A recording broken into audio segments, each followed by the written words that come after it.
भारत में ऐसी कई रहस्यमयी जगह हैं जिनके रहस्यों के बारे में आज तक पता नहीं लगाया जा सका है। ऐसी एक जगह है धनुषकोडी।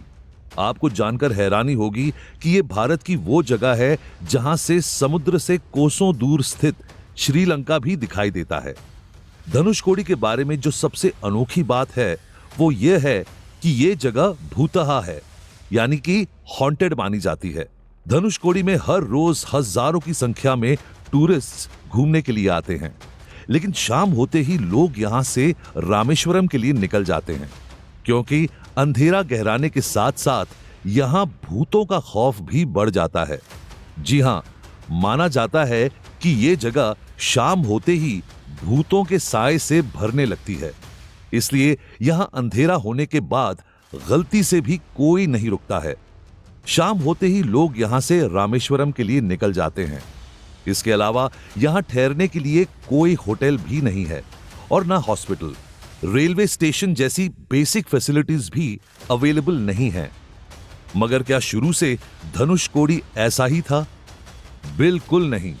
दरअसल पहले धनुषकोडी में hotel, church, railway station, post office और अस्पताल जैसी तमाम सुविधाएं मौजूद थीं। लेकिन साल 1964 में भयंकर साइक्लोन ने यहां सब कुछ तहस नहस कर दिया। इस दौरान 100 से ज्यादा पैसेंजर्स वाली एक ट्रेन समुद्र में डूब गई थी, जिसके बाद से यह जगह पूरी तरह से वीरान हो गई और यह माना जाने लगा कि साइक्लोन में मरने वाले लोगों की आत्माएं आज भी यहां भटकती हैं। वैसे हिंदू धर्म ग्रंथों के अनुसार लोगों का मानना है कि रावण के भाई विभीषण के अनुरोध पर जब भगवान राम ने अपने धनुष के एक सिरे से सेतु को तोड़ दिया था, तब यह हिस्सा बना और इस तरह इस जगह का नाम धनुषकोडी पड़ा। ऐसा भी कहा जाता है कि काशी की तीर्थ यात्रा महोद्धी कही जाने वाली बंगाल की खाड़ी और रत्नाकर कहे जाने वाले हिंद महासागर के संगम पर पड़ने वाले धनुषकोडी के बाद रामेश्वरम में की जाने वाली पूजा के साथ ही पूर्ण होती है। इस तरह यह जगह सच में हैरत में डालने वाली मान्यताओं से जुड़ी हुई है, जहां पौराणिक संबंध भी हैं और भूतहा संबंध भी। आइए आगे बढ़ते हुए हम अगले एपिसोड में ऐसी एक और जगह के बारे में जानते हैं जो पक्षियों के सुसाइड पॉइंट के तौर पर पूरे वर्ल्ड में फेमस है। साउथ असम में एक डिस्ट्रिक्ट है, दीमा हसाओ डिस्ट्रिक्ट। यहां की जतिंगा घाटी बर्ड्स के लिए सुसाइड वैली के नाम से मशहूर है, क्योंकि कई तरह के परिंदे झुंड में उड़कर यहां आते हैं और अपनी जान गंवा देते हैं। जतिंगा वैली में आकर पक्षियों के जान गंवाने की घटना कोई नई नहीं है, लेकिन फिर भी ये मौत की घाटी आज भी लोगों की जिज्ञासा का विषय बनी हुई है। लोकल लोगों में जागरूकता बढ़ाने और यहां मरने वाले इन बर्ड्स के बारे में ज्यादा से ज्यादा जानकारी लोगों को देने के लिए यहां पर हर साल जतिंगा फेस्टिवल मनाया जाता है। नॉर्थ ईस्ट इंडिया की जिमी नागा ट्राइब की लैंग्वेज में एक शब्द है जतिंगा। इसका अर्थ है बरसात और पानी वाला रास्ता। जतिंगा वैली बिल्कुल ऐसा ही है। नेचुरल ब्यूटी के लिहाज से जतिंगा वैली बेहद खूबसूरत होते हुए भी बर्ड्स स्पेशलिस्ट और साइंटिस्ट्स के लिए मिस्ट्री बनी रही। वैसे अब तक इसके कई रहस्यों से पर्दा खुल चुका है और इन पर अब भी स्टडी की जा रही है, मगर आज से करीब 20 या 30 साल पहले तक किसी रात यहां 1000 तक पक्षी अपनी जान से हाथ धो बैठते हैं। अब यहां के लोगों की अवेयरनेस की वजह से धीरे धीरे ये संख्या कम हो रही है। मॉनसून बीतने के बाद और सर्दी का मौसम शुरू होने के बीच, यानी सितंबर से नवंबर महीने में मौत का ये खेल होता है। अक्टूबर में ये घटनाएं सबसे ज्यादा होती हैं। इसके अलावा शाम 7 से रात 10 के बीच भी पक्षियों की मौत होती है। हालांकि ऐसा भी नहीं है कि पूरी जतिंगा घाटी में पक्षियों की मौत होती है। ये घटनाएं घाटी की 1.5 किलोमीटर लंबी और 200 मीटर चौड़ी पट्टी में ही होती है। 20वीं सदी की शुरुआत में जतिंगा की घटना दुनिया की नजरों में आने लगी थी। तब से इसकी गुत्थी सुलझाई जा रही है। साल 1910 से पहले कई तरह की भ्रांतियों और मिथ में जतिंगा की कहानी लिपटी हुई थी। इसके बाद जब इस पर दुनिया की निगाह पड़ी तो कई ऑब्जर्वेशंस और रिसर्च होने लगे। पाया गया कि मौसम जब खराब होता है तो घाटी में बहुत तेज हवा चलती है। रात के अंधेरे और तेज हवा के झोंकों में पक्षियों के झुंड को कहीं रोशनी नजर आ जाती है। खुद पर कंट्रोल नहीं कर पाने के कारण किसी पेड़, घनी झाड़ी या फिर दीवार से टकराकर ये जख्मी हो जाते हैं। इस तरह भले ही यहां आने वाले पक्षी सुसाइड नहीं करते, मगर यहां आने के बाद उनका मर जाना तो जैसे निश्चित ही है। आइए नेक्स्ट एपिसोड में बात करते हैं एक ऐसे रहस्यमय मंदिर की जिसमें हवा में झूलता हुआ खंबा देखा जा सकता है। आंध्र प्रदेश के अनंतपुर जिले का लेपाक्षी मंदिर हैंगिंग पिलर्स यानी हवा में झूलते खंभों के लिए पूरी दुनिया में मशहूर है। इस मंदिर के 70 से ज्यादा खंभे बिना किसी सहारे के खड़े हैं और मंदिर को संभाले हुए हैं। मंदिर के ये अनोखे खंभे हर साल यहां आने वाले लाखों टूरिस्ट के लिए बड़ी मिस्ट्री हैं।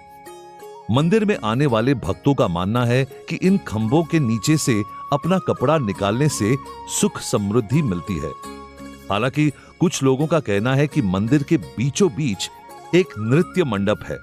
इस मंडप पर कुल 70 खंभे मौजूद हैं, जिसमें से 69 खंभे वैसे ही हैं जैसे होने चाहिए, मगर एक खंभा दूसरों से एकदम अलग है।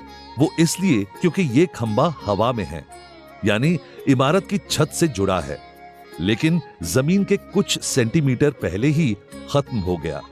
बदलते वक्त के साथ ये अजूबा एक मान्यता बन चुका है। ऐसा कहा जाता है कि अगर कोई इंसान खंबे के इस पार से उस पार तक कोई कपड़ा ले जाए तो उसकी मुराद पूरी हो जाती है। पौराणिक मान्यताओं के अनुसार यह भी माना जाता है कि वनवास के दौरान भगवान श्री राम, लक्ष्मण जी और माता सीता यहां आए थे। सीता का अपहरण कर रावण अपने साथ लंका लेकर जा रहा था। तभी पक्षीराज जटायु ने रावण से युद्ध किया और घायल होकर इसी स्थान पर गिरे थे।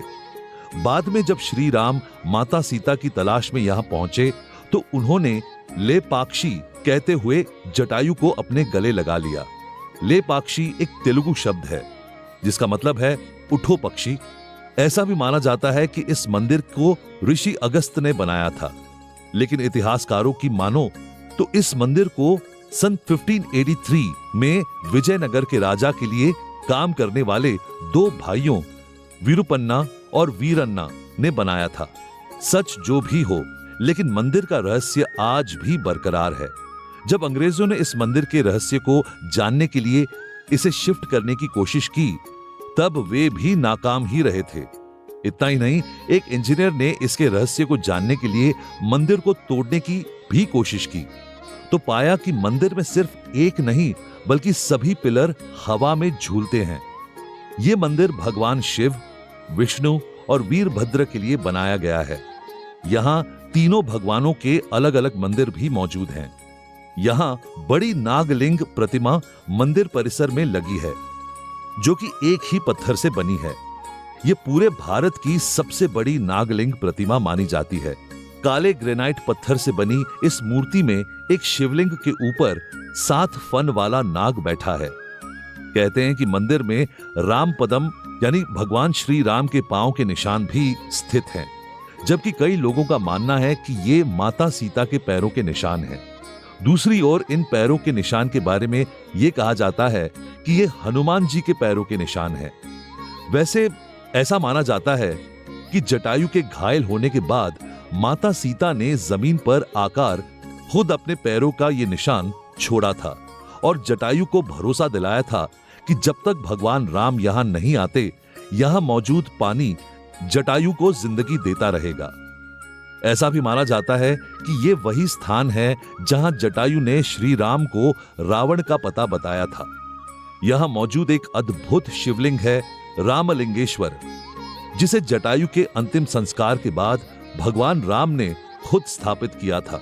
पास में ही एक और शिवलिंग है हनुमान लिंगेश्वर, जिसके बारे में प्रचलित है कि भगवान श्री राम के बाद महाबली हनुमान ने भी यहां भगवान शिव की स्थापना की थी।